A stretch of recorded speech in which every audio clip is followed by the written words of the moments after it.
shoes, but we are back. 1019, the Watch Commander. We are live simulcasting on the 1019 Watch Commander channel and the Police Applicant podcast channel. We have a special guest tonight. Dale Hedges is here. So, Mike, how are you doing? Man, you know what? I was cool as a cucumber, and now I am extra crispy because of that delay.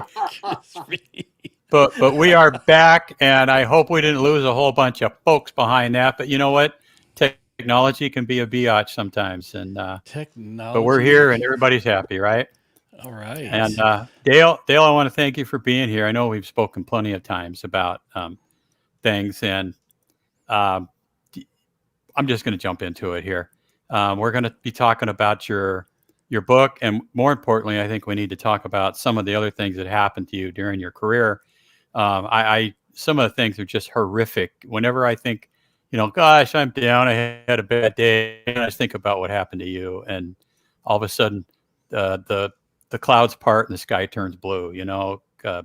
So much crap going on. And I see you trying to sneak that big copy of your book there. Look out, it's going to fall.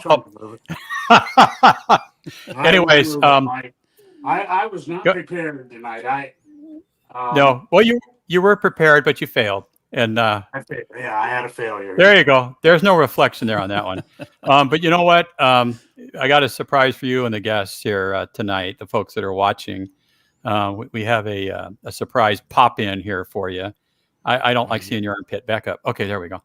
All right, Ken, you want to do the honors and have our guest come on? Yeah, there you go. There's our guest.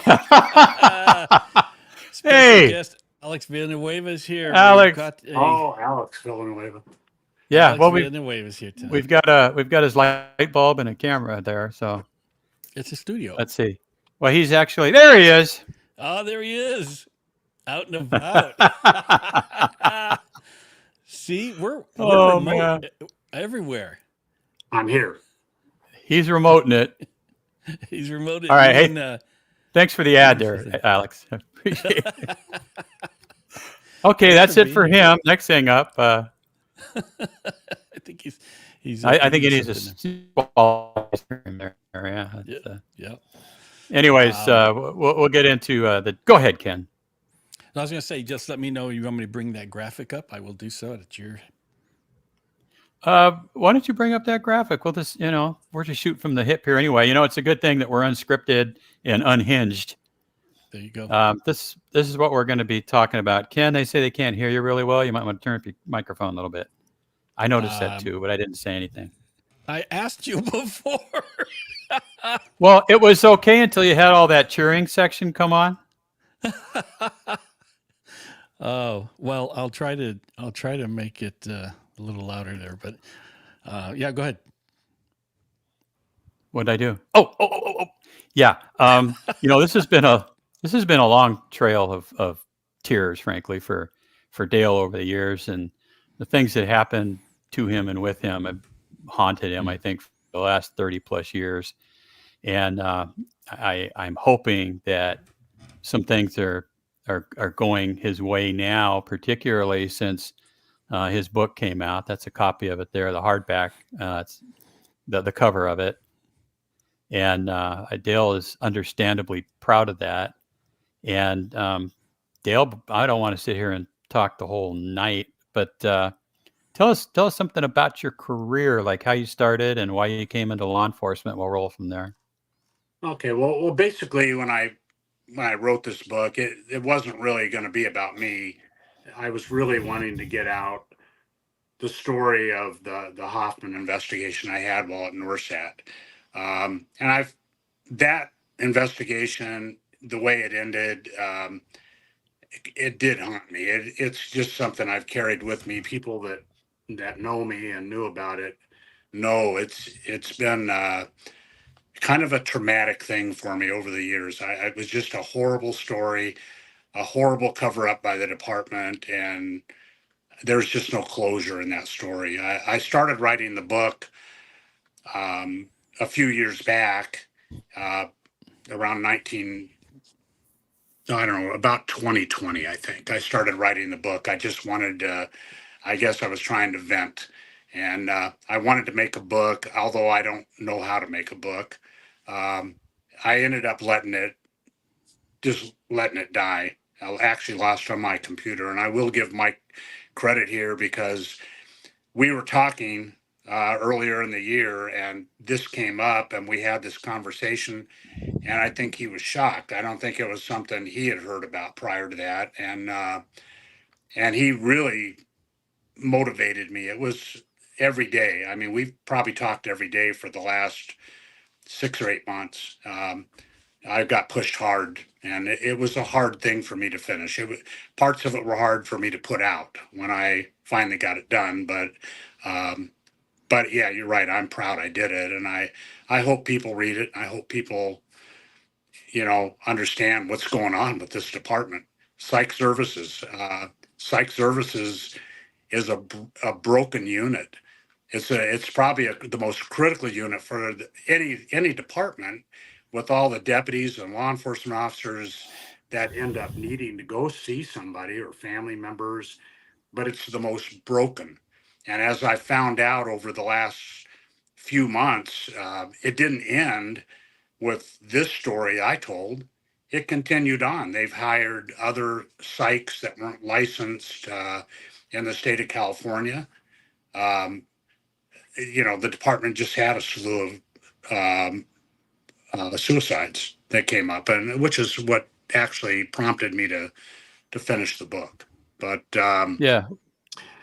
the book started out talking a little about myself, because I wasn't one of these guys that grew up in a real honest to God middle class family and stuff. I had alcoholic parents, drug addicts back in the '60s, and a lot of abuse that went on in my house. Um, there was never a day when I was younger that I thought about being in law enforcement. Actually, my dad had been in prison, and he didn't really care for law enforcement much. But I went into the Army, and when I got out of the Army in '71, I just didn't know what to do with myself. Like a lot of guys, I came home. Um, I was kind of a lost soul for a number of years, trying to figure out what I wanted to do, what kind of work I wanted. Um, uh, it took me a few years, and it just happened that I had a friend, actually a friend of my ex-wife, whose dad was a sheriff's deputy. So I grew up in the San Fernando Valley. The only thing I knew about sheriff deputies is they worked in the court or in the jail. I never even realized they worked patrol in any stations or anything like that. So she introduced me to her dad, and he walked me literally for days through the department, introduced me to people that were actually, when I came on, were literally living legends on the department. Um, I met Bob Murcott, Storm Murcott. He introduced me to just a number of people that literally sat down with me and walked me through the department hiring process. Brought me Hey, in. Yeah. hey, I was going to say, I figure Alex is probably pressed for time because Yeah. even though he's semi-retired, I'm sure he's still a busy man. But I know that he's heard about your story, and I know that he said some things to me, and I thought it'd be awesome if he would just say them to you about his opinion on what happened and what you were going through. Well, quite frankly, I Alex, remember Alex. He went through the academy. I did their chemical agents training. So he's gone. Oh, there he is. yeah, no, now he's Where'd he gone. go? Okay, that was Right. awesome and awe-inspiring, and I'm sorry about that. well, we'll see if he'll come back on. But Anyway, go ahead. so I'll continue. He walked me through, introduced me to a lot of people, and I went ahead and applied, and I got hired. It was like $900 a month. So seemed like pretty good pay back then. And having one job and to make $900. So I got hired. I went through the academy, got assigned to the jail, um, uh, worked there for about a year and a half, I believe, and then transferred out to Firestone Station. Oh, there he is. Let him go. There we go. Sheriff, you're up. Good. You're up. Yeah, it kicked me out when I tried to put the microphone on it. Sounds familiar. That was, same problem Dale was having just now. How are you? You're coming in good now. Oh, that's Great. Good. Well, I'm at the Wingstop in Whittier here. I'm Yeah, hungry. I just wanted I'm hungry too. to jump in real quick and tell Dale I read through the 4 chapters. I spoke briefly with Mike about this, and I'm just kind of saddened that I didn't get a chance to influence the outcome when I was in office. And we did a lot of things. We righted a lot of wrongs when I was in office, and one of them was we handed out 8 medals of valor that were concealed during the McDonnell era and round filed. We resuscitated them because it was the right thing to do, and we made some people whole again. The risk for the department, and so I have no problem righting wrongs, and we're definitely wronged. I remember as a young deputy, in full disclosure, I worked with Hoffman at IRC in the 80s. Really? And I remember him selling himself that he had a psych degree, and then he left. I assume he went to psych services, and I from him after that. But he was a little different cat. You know what? Actually, Alex, when you ran into him there, that's after he ran away from psych services. And when he did that, he thought he was going down a rabbit hole. Well, Jerry Harper followed him into that rabbit hole, gave him an ultimatum: leave now, or we're going to file criminal charges on you. Wow, that. But yeah, you know what? And he weighed his options and he decided to take the quick way out. Wow, well that's sad.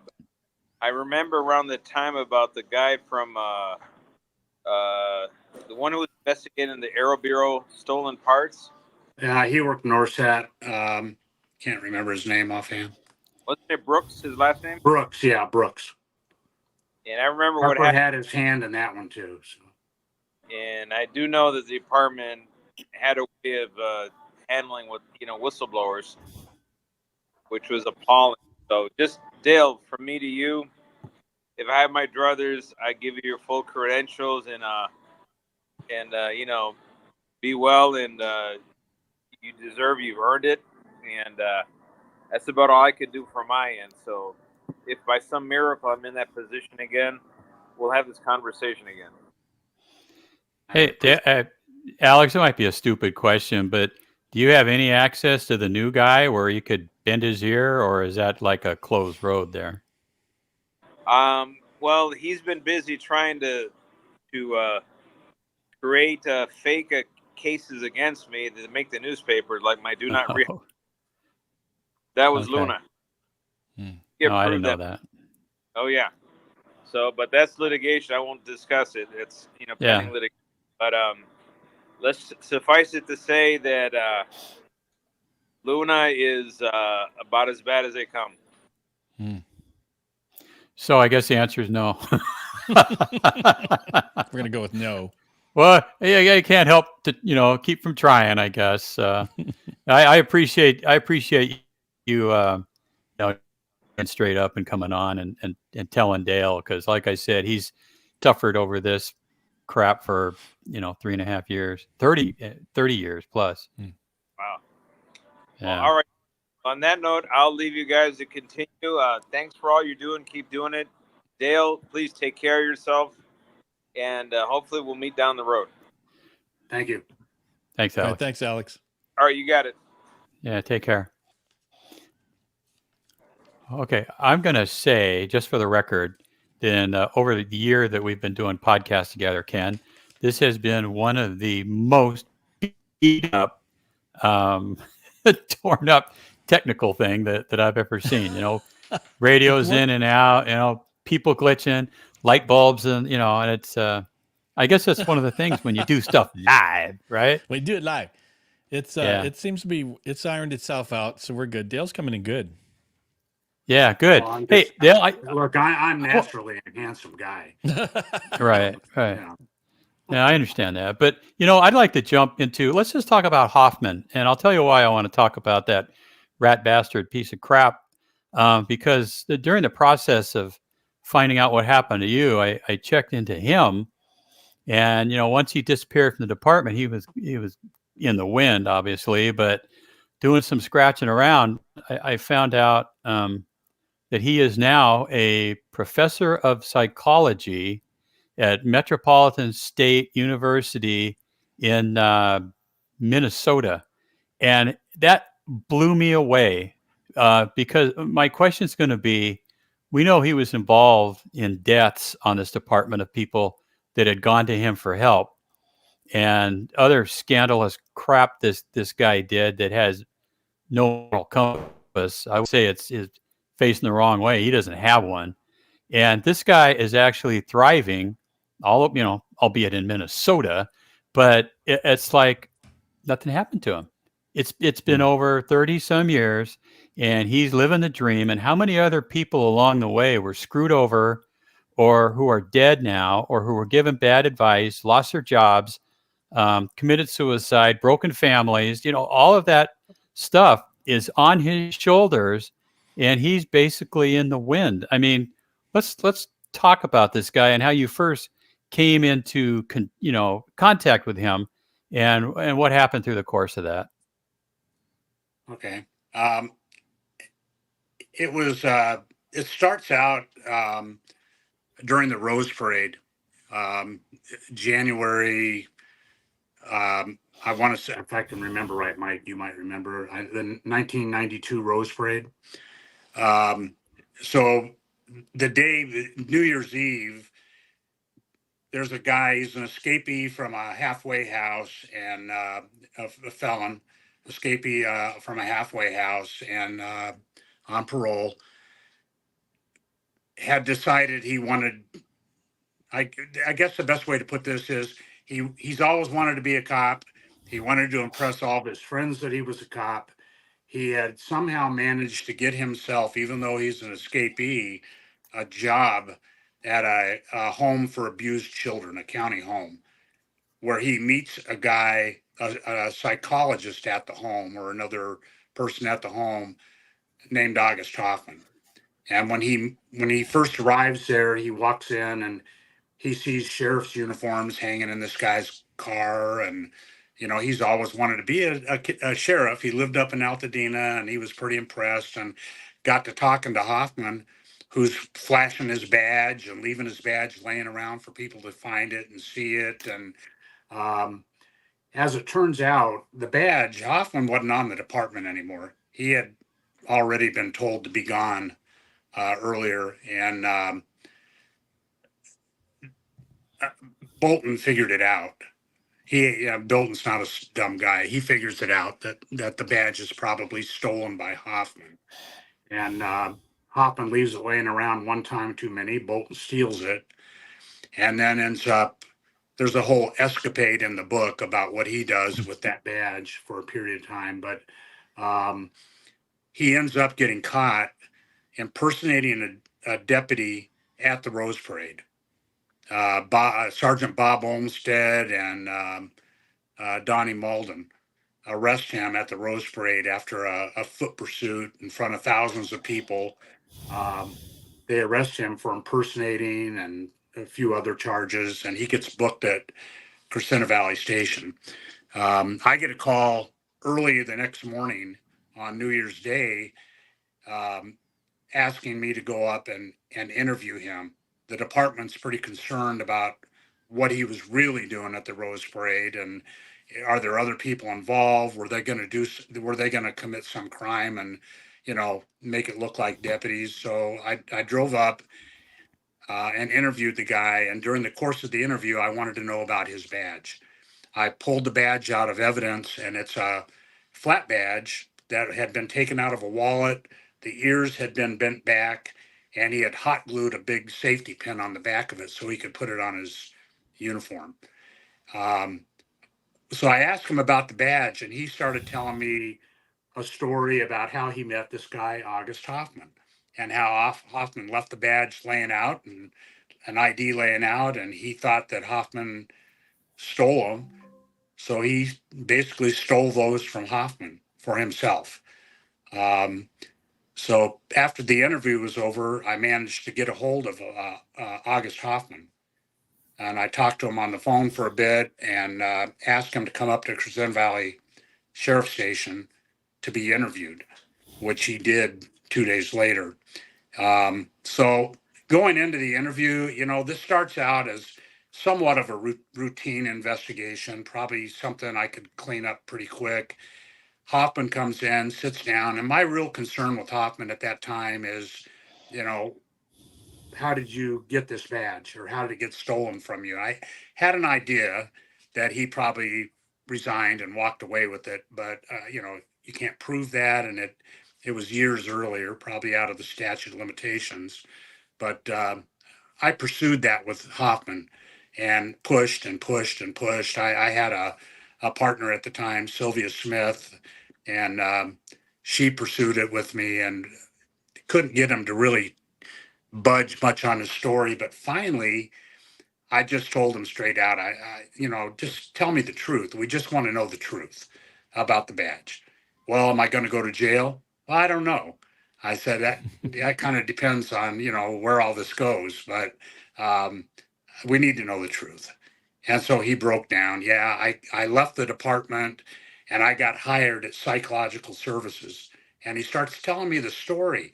The story is like unbelievable. When he's telling us, we're looking at each other, and I know we're both thinking the same thing. This can't be true. He tells us how he got out of the academy, started working the jail, told broadcast to everybody that his supervisors and the other deputies, that he was really a PhD and a licensed psychologist, and that's why he was there. He wanted to be there because as a deputy, he wanted to learn about the job, and then he wanted to be treating deputies after a while, and everybody bought it.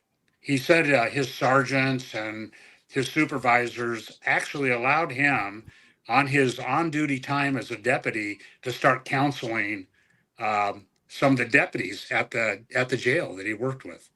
He was giving free consultation, and they all believed that he was a bona fide licensed psych. And at some point, the head psychologist for LA County got fired for drug use. Um, they got rid of him and they promoted one of his underlings, Audrey Honig, into his position, which left that vacancy. So they threw a teletype out to hire a psychologist, and the supervisors all drug him into the office and put it out on the ground and said, "Hey, we want you to apply," which he didn't have any degrees to get the job. He had been lying about it, but he went ahead and did it. They pushed him. Audrey Honig hired him and gave him 2 years to present the documentation, all his college degrees and all his documentation, and hired him as a department psychologist. And he literally said he walked in, they gave him his business cards, and he took over an office and started seeing deputies without any degree, with no knowledge of what he was doing. It was putting the fox in the hen house, I can tell. I know that he admitted to quite a few things. I don't even know where to start with this guy.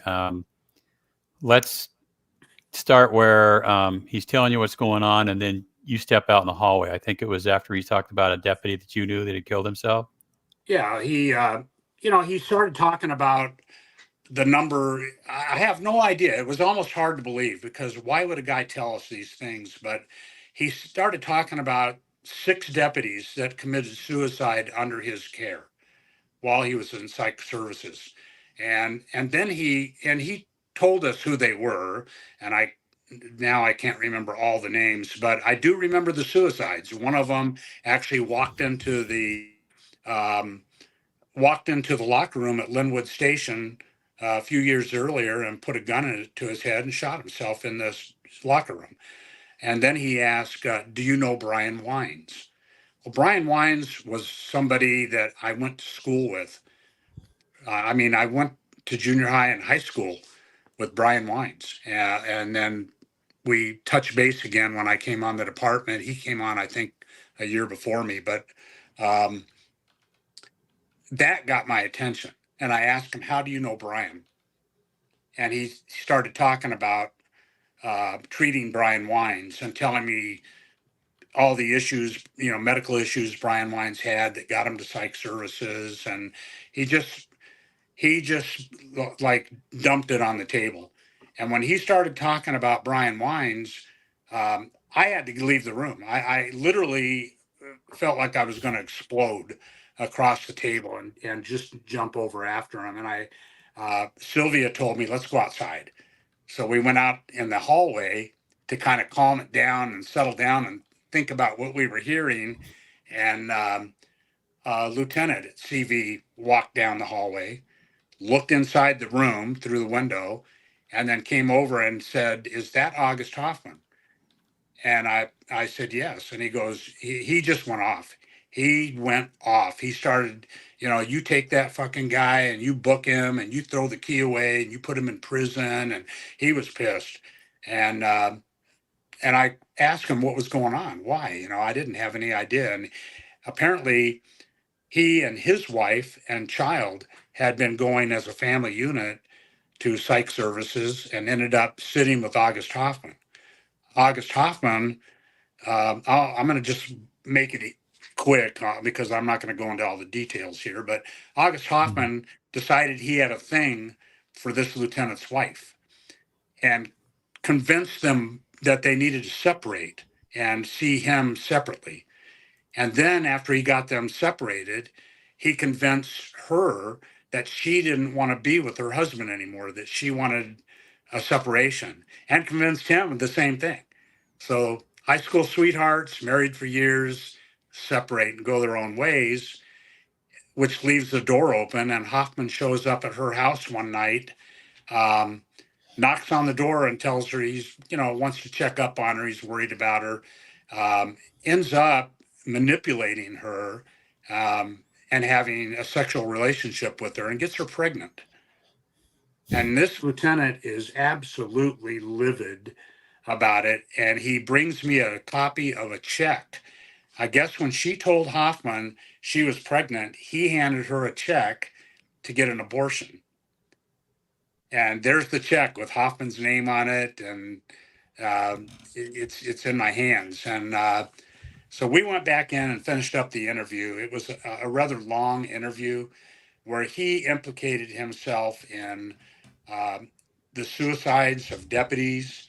He implicated himself in having intimate relationships with some of his clients, the wives of deputies, including, as I find out, Brian Wines' wife. Brian Wines got married, found out he had MS. He was working the SEB at the time, found out he had MS, and him and his wife went to psych services and began treatment under August Hoffman, who decided again that she was an attractive person. I've never seen her, but and he wanted a relationship with her. So he separated them and began working on her to build up a relationship.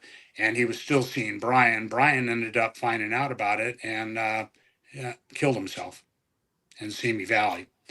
Hold on. Hold your horses, big boy. Yeah. I'm thinking I get one of I know, and one of the reasons I thought it important that you come on is so people can hear, kind of an outline of the story, but also for you to hawk your book, because I think that that's an important part of what we're doing here. And I don't want to give away the entire book's worth of information here because people just listen to the podcast and that'll be that. How can people get this, a copy of Damage Control from you? Well, it's on Amazon. So if they go to Amazon, they can get a copy. They can purchase a copy there, hardback, paperback, or Kindle, whichever. Um, I do have. I had to order more. I was told by Mike to get some to sign copies. I didn't think I was worthy of anybody's asking for a signature, but as it turns out, I've sold all of them Oh, from the house here. So I ordered more. I'll have them next week. So if somebody out there wants a signed copy, whether it's the hard copy or the paperback, they can get a hold of me on Facebook, um, or they can contact me. I guess through my email, which I can put out later, I guess, and they can order one directly from me, and I'll get a signed copy sent out. Yeah, I keep telling you, you've got to listen to Mike. Mike has good Yeah, advice for you. you And, do. you might not think that folks, that you're worthy of somebody asking for an autograph. Well, that's absolute horseshit. I'll tell the folks here, like I told you when we rehooked up several months back, I never heard a single negative thing about you. Nobody ever said Dale's a dipshit, Dale's a rat bastard. Everybody had nothing but the highest regard for you. And I think that what you're going to see here is people are going to want to buy your book. I think that they would love to have an autographed copy of it, and maybe you personalize them. I don't know if that's what you're doing too, but If they want them personalized, I will. Otherwise, I just sign them. and okay. I I I also read go ahead. the excerpts from the current report, Right. and if those excerpts were riveting, and if that's just a clue of what the book is like, go get the book. I've had some Yeah, good. absolutely. I've had some really good comments about the book. I noticed another one tonight. Um, I'm surprised. I mean, I put a lot of work into the book, a lot of work, and I got to give Mike credit because doing a book, I've never done one before, but it takes a lot of reading and rereading and correcting, and it was a lot of work. And Mm. I would read it and make corrections, add something, and I'd send it to Mike, and Mike would go over it and he'd give it to me. It got to the point where you just couldn't even read it anymore because you just know the book's almost, you can almost dictate it, and it's hard to even look. But the book came out. I was really happy with the book. I'm not going to lie to you. Mm. I never thought I would get it there. I did. It's a big thing for me right now, and I appreciate everything Mike did. But Mike wanted the story out there as bad as I did. Well, I think it's a story that needs to be told. It's one of those things where I looked at it and I'm like, how the hell did that get hidden for all these years? And how did people skate? And how is August Hoffman out doing ethics lectures at this college with all the baggage that he's taken with him? And as Mm. far as your writing and work that you did, I was an English major, and I thought, well, I'll take this piece of crap that Dale gave me, and you know what? All I did was basically nothing. You have very unique, wonderful writing style, and you tell this horrific story that every time, like Zippy mentioned, every time you turn a page, it gets worse.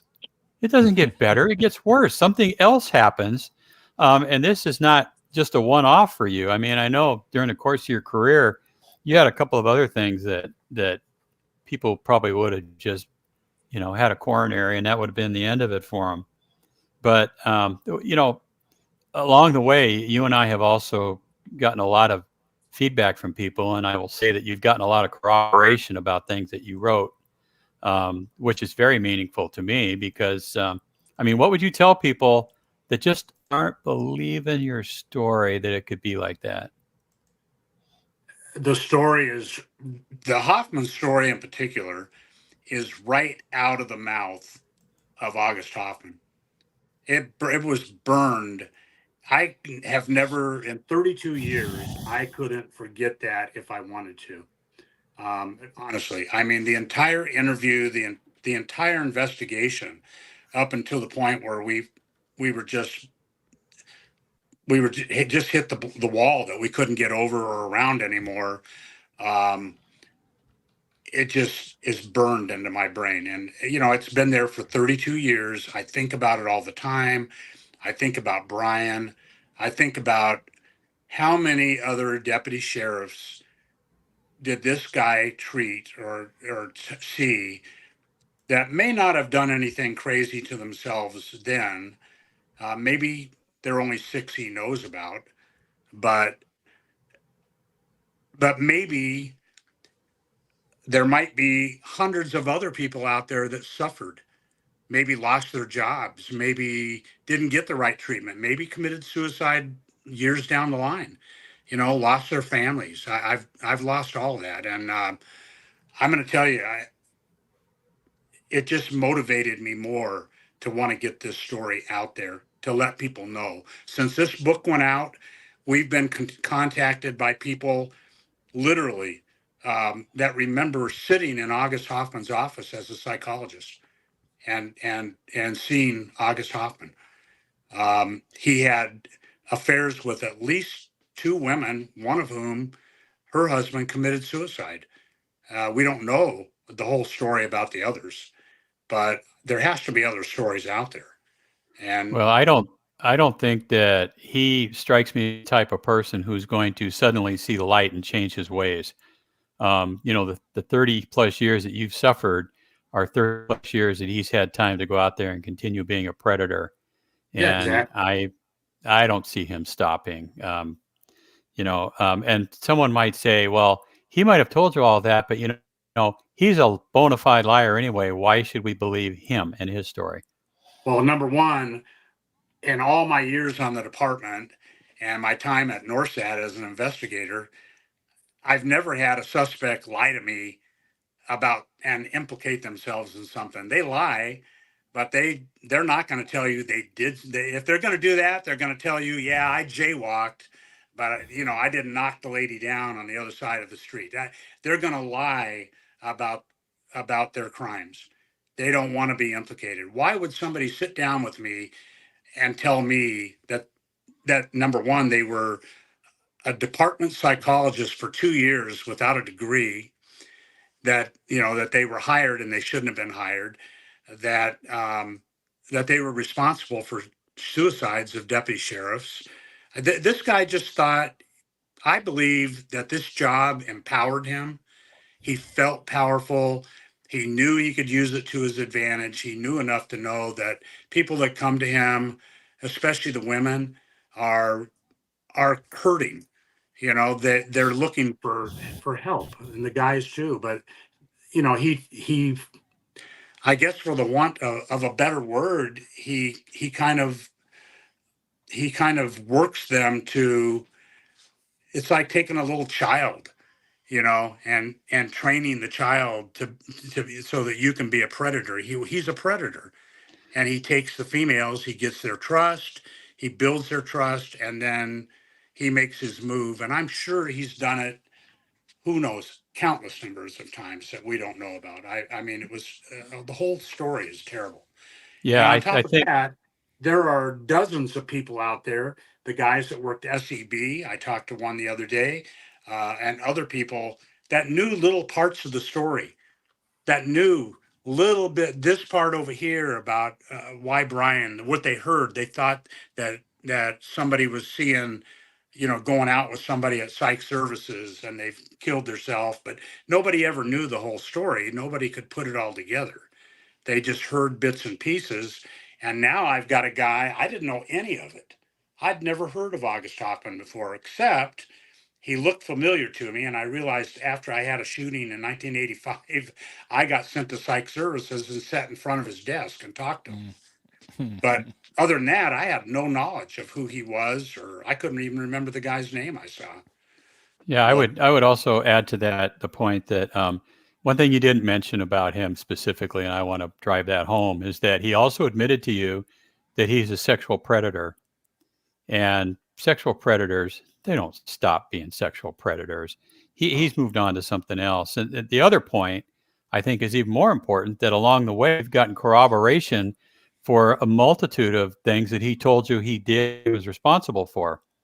So I don't know how anybody can really question anything to do with your story, because everything that's been looked into has been corroborated one way or another. Ken, were you starting to talk and I cut you off? I'm sorry. Yeah? No. Not at all. Nobody, Wait, I have had nobody that I know has come to me and said that story's not true. Yeah. There's only two people that have popped up out of the woodwork over the last, not directly to me, but two people have popped up out of the woodwork that didn't like the story. One is Jerry Harper. One was Audrey Honig. And the two people that should have come forward after all this and said, "Hey, I'm sorry. I'm sorry I hired him. I'm sorry I didn't check his background and make sure that he was, that he was credentialed. I'm sorry about all the deaths. I'm sorry about what he did to the wives." It was not, "I'm sorry about anything." It's not, "I'm sorry I covered it up. I should have brought it forward." No, it's all about, the story's not true, and it hurts their reputation, and it's all about them still. It's all about them. So there's never been an apology. I doubt there ever will be. I would have a lot more. I would feel a lot better about Jerry Harper and Honig if they were sitting here looking at you saying, it shouldn't have happened and we're sorry. But what you have here, like I said earlier, I think, is you have psych services. It's broken. It was broke back then in 1990. Actually, prior to that, when they hired August Hoffman in the 1980s, it was broke then. It's broke now. They've had people working there that weren't licensed to work there, doing the same thing. You've had in this last year, you've had 4 suicides in one day. That psych services is probably one of the most important units within the department to care for deputies and the problems that law enforcement officers face, or the family problems. There's no one watching over psych services. No one's looking at what they do. No one's there to double check who they're hiring. There's nothing. These people they're literally getting away with murder.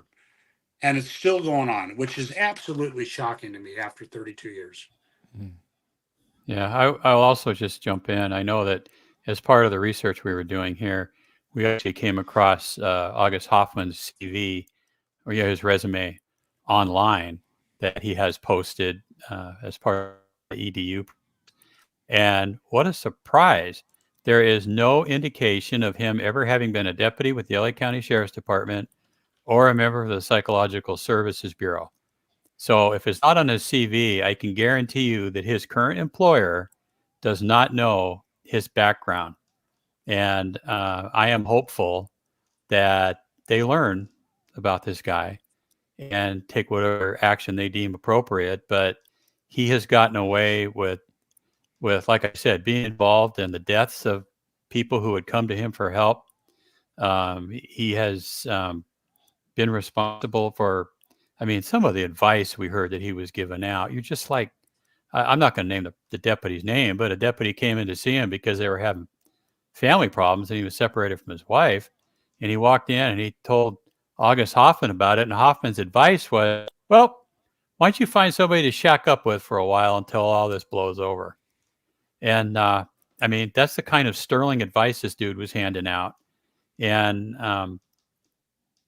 it's unpunished. And sadly, he's unpunished. And Dale Hedges has been super punished throughout the course of this. And, if there's any justice in the world, they'll get an idea what this guy's all about.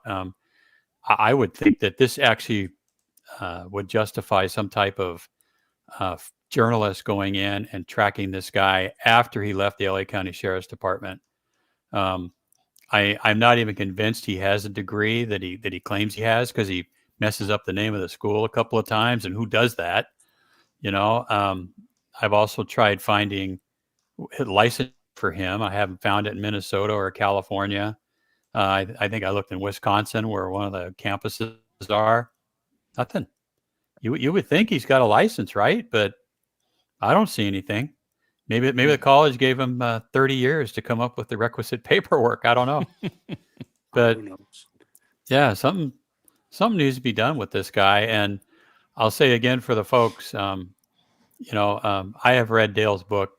I would guess probably about 100 times, just during, or at least it feels like 100 times. How many times can you go through the pain of what you're going through? But you had to get out a good product. You had to make sure all the typos were fixed and everything flowed smoothly. And I think that you should be proud of the book you wrote, and you should be proud of the attention it's getting, and you should be proud of the job you did. I didn't see anything in your history that you did that warranted the bullshit that you went through, particularly what I was talking about at the beginning, where you got denied your retirement credential because they're punishing you for doing your job. And I can't think of a more compelling story that I've ever heard on the sheriff's department. I've heard a whole bunch of them. Mm-hmm. Yeah, Ken, I think it's important. Ken, you got to shut up. It's important for people. It's important for people to know. I'm not bitter with the department. I'm not a guy that walks around mad at LASD over anything. I love LASD. And people that know me, and I'm sure some of them are here tonight. I bleed tan and green still. I'm 72. I still love tan and green. I'm proud of my time at Firestone. I went to Lenox, West Hollywood.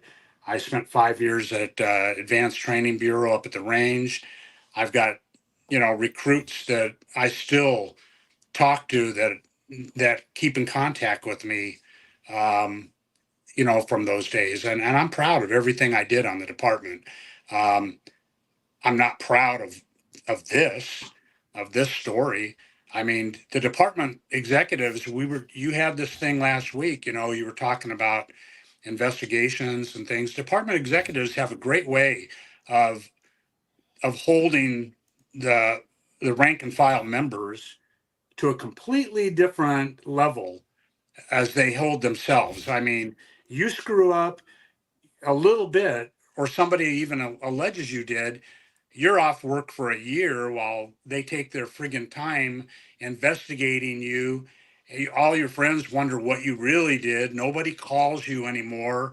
You're on your own for a year, and it literally, it pushes people to the brink when they're treated like that. The department doesn't call and say, hey, are you okay?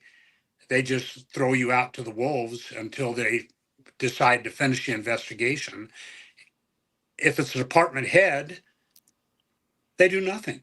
They're able to just bury it. I mean, for whatever reason, I get it.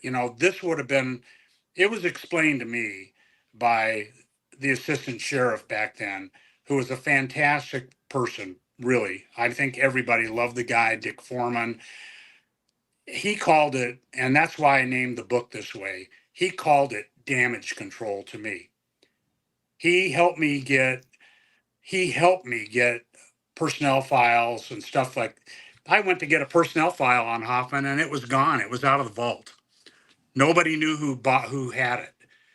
And lo and behold, the assistant sheriff finds it in an office next door to his, and it's being hidden there for a reason, because I had an investigation. They knew about it. They didn't want that file to be accessed. I looked at the file and was able to verify a lot of what Hoffman told me by just opening up his personnel file. It showed his transfer to psych services. There was a commendation in there written from a Honig to him for what a great job he did for being a psychologist. And I mean, I got everything I needed out of the file. I went down to file charges on the guy, and I got blocked again. I hit a DA that just wouldn't even read it. He told me I can't file this, and he just straight wouldn't do it. Well, more importantly, he wouldn't read it. right? He wouldn't read the all he file. knew was that he knew who I was, and he knew what the investigation when it was about, and he told me I can't file this case, and he let it go right Yeah, there. well, He gave me a pink the, slip, and I walked. the follow-up to that is in the book for those of you who are interested. I think Right. at this point, too, we're nearing the end of the show. I'd like to make a personal plea to the current sheriff administration, particularly Sheriff Luna himself, to please take the effort, take the time to go in and reevaluate this case and see if we can undo this injustice that's been done to Detective Hedges all these years, and give him his frickin' credential.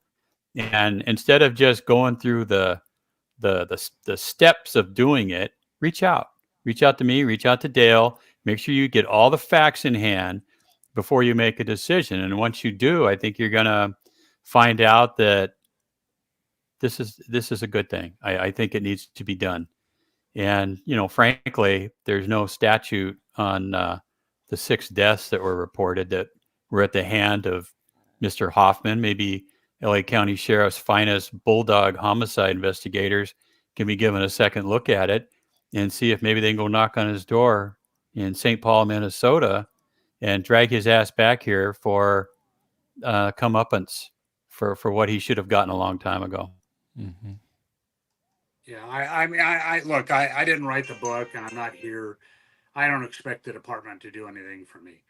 I really, I don't. do. It would be incredibly awesome if that happened, but I don't expect that. As Mike knows, I had a little issue. It was hard for me to, once I got it done, it was hard for me to publish it because part of the book is where I ended up and why I retired when I did. And I'm not proud of the way I had to go. I'm not proud of the fact that, they promised me credentials, but didn't give me credentials. I don't broadcast that to people. And it's a little humiliating, really, but, it was part of the story and I wasn't going to take it out. It was part of the story and the whole story needed to be told. Yeah, I don't know if you have time or Mike, or if you want to get into any of that Firestone stuff, but I don't know. I mean, we're already coming up on our hour. I'll have to ask our producer. But before I do that, I concur with you that, I am very proud of the service that I did with the Sheriff's Department. I was proud to be on the Sheriff's Department. I love the Sheriff's Department. I just wish I could be proud of the department itself right now. There have been so many negative things going on. The anti-cop stuff, the weak-kneed baloney, the BFF stuff going on between the sheriff and Gascon just drive me up the wall. I mean, they might think everything's cool, but it's the perception. The perception is that the sheriff isn't going to do anything, but if he does, it's going to be at the behest or with the approval of George Gascon, and that rubs a whole lot of people wrong, which you can tell by how low Gascon is in the polls right now. He's not ringing any good time bells, and the soft on crime, and like I said, the anti-cop stuff, the stress on our personnel, the suicides, the back doubles that aren't going away. Never a good word coming to the people who do a good job, but they sure do like to jump on it when somebody blows their nose in the wrong spot. Ken, where are we on time? I know what he's talking about is as far as the FPK thing, but that would take another 10, 15 minutes. What do you want to do? Or we can have him come 10, back. 15 minutes. Okay, let's do it. Okay. let's do it. All right. Well, you why got don't you- all that alcohol behind you, so Yeah. okay. With No, you. hey, those bottles are empty now, pal. But yeah, I what I'd like to do then is why don't we start when you get, there's even a backstory to you getting to Firestone, man. I don't want to give up your, I don't want to tell your whole book. Just tell us what you want to tell about the Firestone caper. Well, I think it's, I don't think many people know about it anymore, but it's a lesson. I'm sure it still goes on, but basically, um, I worked an early morning shift in 1984 in January, along with a couple of other deputies, some good deputies, one of whom was just passed away, Kevin Lloyd. And uh, there were a couple of trainees. Kevin and I he had just gotten off training, and I think I might have been his first partner, but the other two cars had trainees. But we were stopping on Florence Avenue, kind of, driver's door to driver's door chatting. And a guy pops out of a bar, a Mexican bar, about less than 100 feet away. He's 417. He's got a gun in his hand. And Kevin yells about it. And the guy sees us and runs back in the bar. We all went in. There were 6 deputies. We all went in. Um, got this guy. He happened to be the manager of the bar. Why? I don't remember why he was outside with a gun, but we found a couple of guns in the bar, hooked him up, and took him to jail. And that's really the only arrest that I ever had in combination with all 3 of our cars that I remember. But um, in in March, 2 months later, um, we were all off. We had our day off, and we're all at home.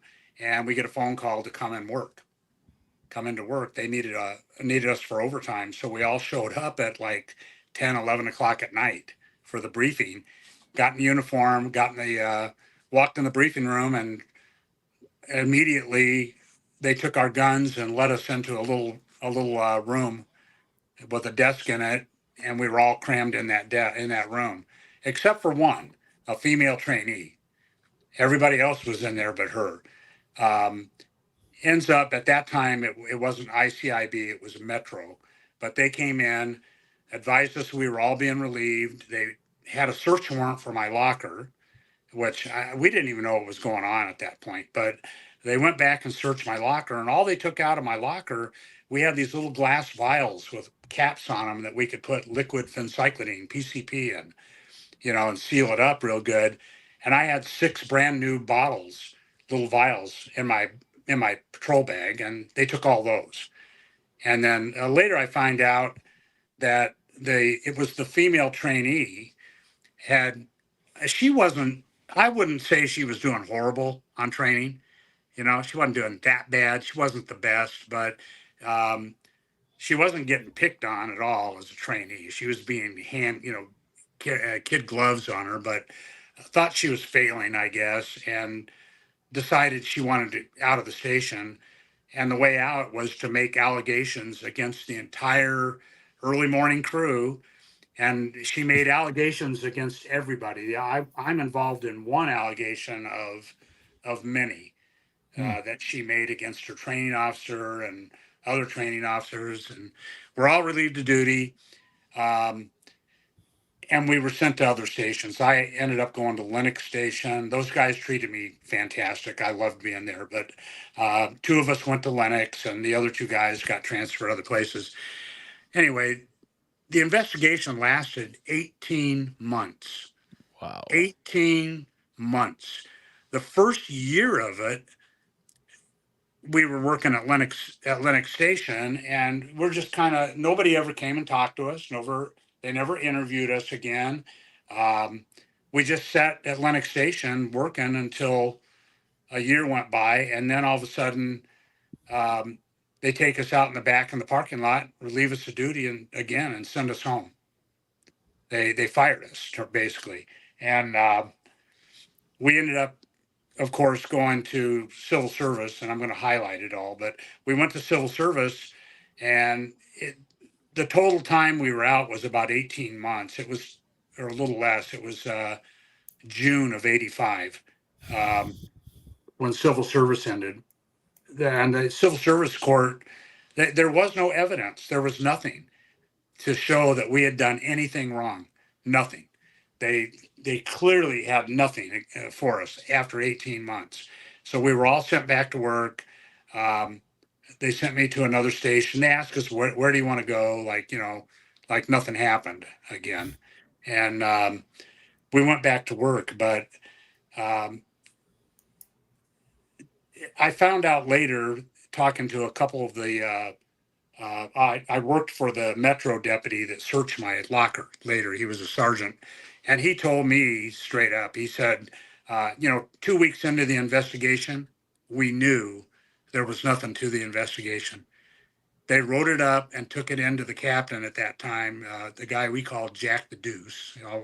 You could never catch him without alcohol in his breath, but took it into him and told him, hey, there's nothing here.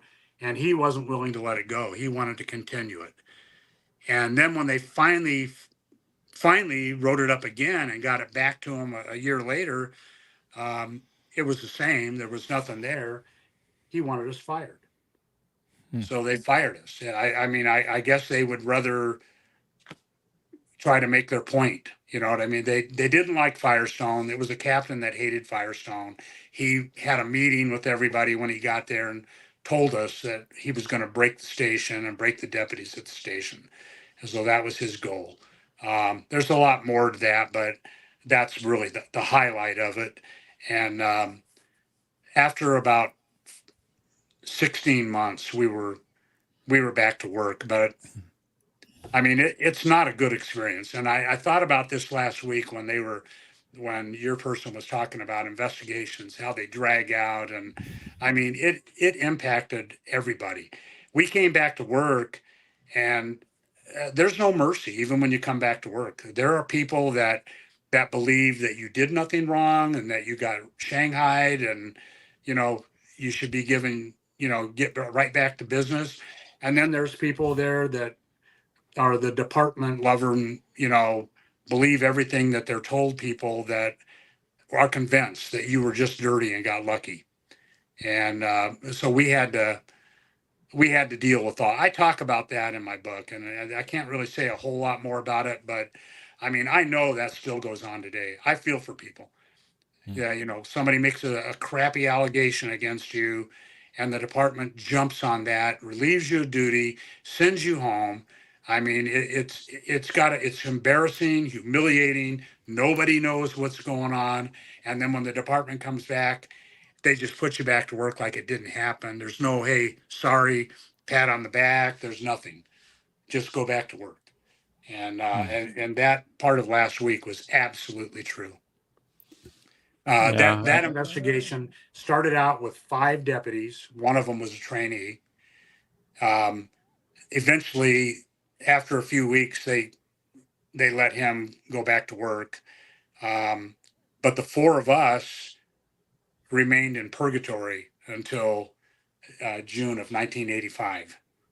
Well, I know for a fact that there are executives on the department whose attitude was, if you got a case like that, fire them and let them fight for their job back. So it sends a message to the rest of the troops out there.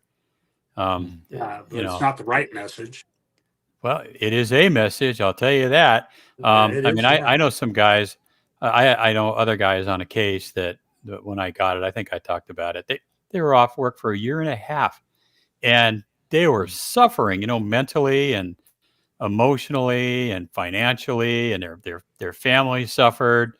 They were getting all pudgy and white, from being inside all the time, looking like the Pillsbury Doughboy. They were gaining weight.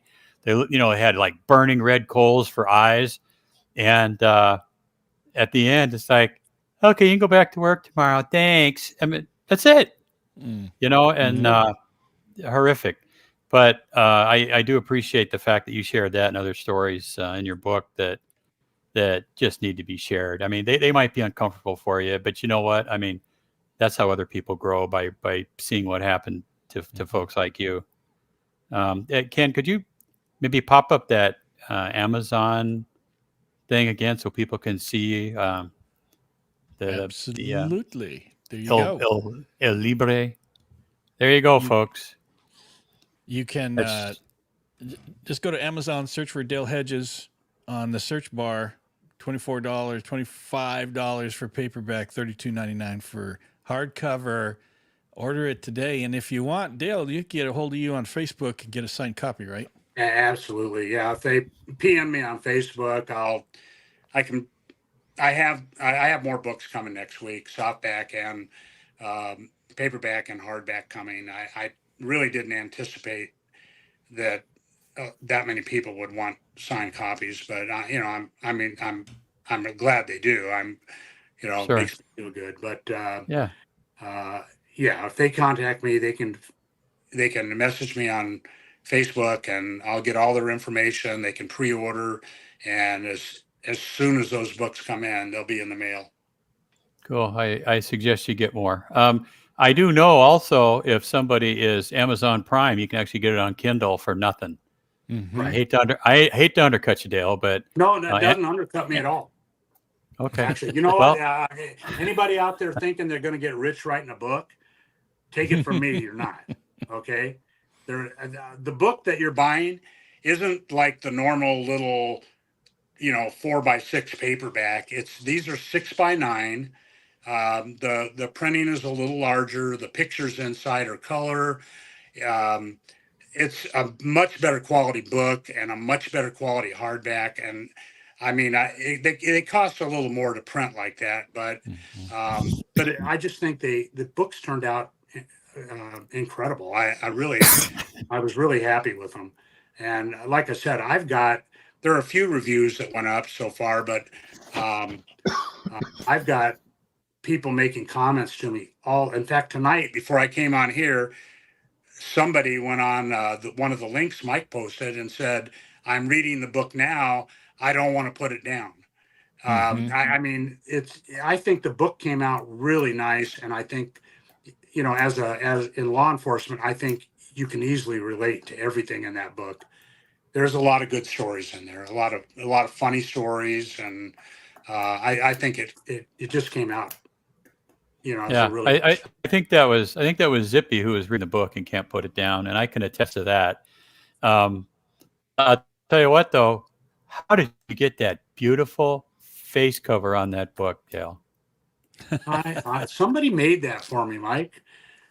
That's How interesting. did you I don't even know how you did that, but I don't either. we were talking about a cover, what to put on there, and I had all kinds of ideas, and Mike had ideas, and I kept thinking, we'll have to get somebody to make a cover, and then Mike came up with this, and it was perfect. It's a beautiful cover, really. So I'm really happy with it. And then there's Mike's written something in the back of the book, and then we also got on the back of the book there's some words of wisdom from Axel Anderson, who was a retired captain on the department, and he's in the book also. And I appreciate. I honestly, it wouldn't have happened without Mike. It makes me feel good to have friends like this, Hey, Mr. Goldwyn has a question. I have Prime. Will Dale sign my Kindle? Yeah, tell him I'll do that. Tell him he was tell Goldwyn he was a lousy trainee at West Hollywood. Okay, He can hear you now. Yeah, I know So- he's a lousy Oh, reserve. I like Goldwyn. He wrote. Well, with me you at know West what he Hollywood. ought to. I used to like having him in my car.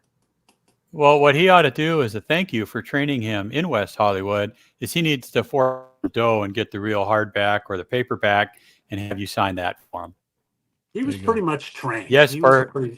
He's a good guy. Bert, we all love Axel Anderson. Yeah, Axel's a great guy. he calls himself a blockhead Swede, but he's one of the best partners I ever had. There you Yeah, go. stand-up guy. Cool. Yep. All right. Well, what do you think? I think I'm thinking appreciate people you ought to guys run out and having me. buy. What I think. Go buy that book. I don't think anybody would be sorry they bought the book. I was worried about what people might think about it. I guess that would be natural, but the feedback I've had is well beyond anything I could have ever expected. Honestly, Very cool. I'm really happy I wrote it. Excellent. Yeah, I think we all are. It really gets the story out, and hopefully, the way things are going, be hearing more about it in the future in a different kind of venue or medium. But we're not going to discuss that today. Not just yet. So, does anybody have anything else for Mr. Hedges while we have him circling the drain here in his video. There he is. Any other last minute comments, questions for somebody had Dale? a question and asked about a question. I saw that. Yeah, feel free to ask questions Somebody before had we a go here. I got nothing. So TikTok. All right. You know how to get Don't hold forget, of guys. Dale one way or the other. Don't forget to subscribe to the 1018. I just changed the LAPD, man. channel to 19 the Watch Commander channel. I need the 1018 the Watch Commander. Go to the 10-4 Watch Commander channel.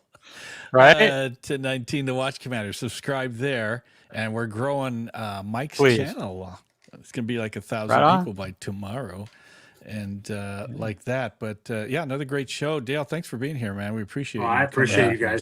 guys. I enjoy it. And thanks let us everybody for watching. And like he said, please subscribe. It's free to subscribe and Free click to on subscribe. like. Just, I know we had some tonight, but here we are. We're all alive at the end of the day. So help us That's true. Technical glitches. But let's see. Do I have a question or is it just good? Look at that. Thank you, Kevin. Thank you, Kevin. I've been corrected. Thank you. So Yeah, what else is on there? So, No, I think we're good. I think we're good. Yeah, appreciate it, everybody. And we're going to come back next week for another show. Thanks a lot, guys. Dale, don't...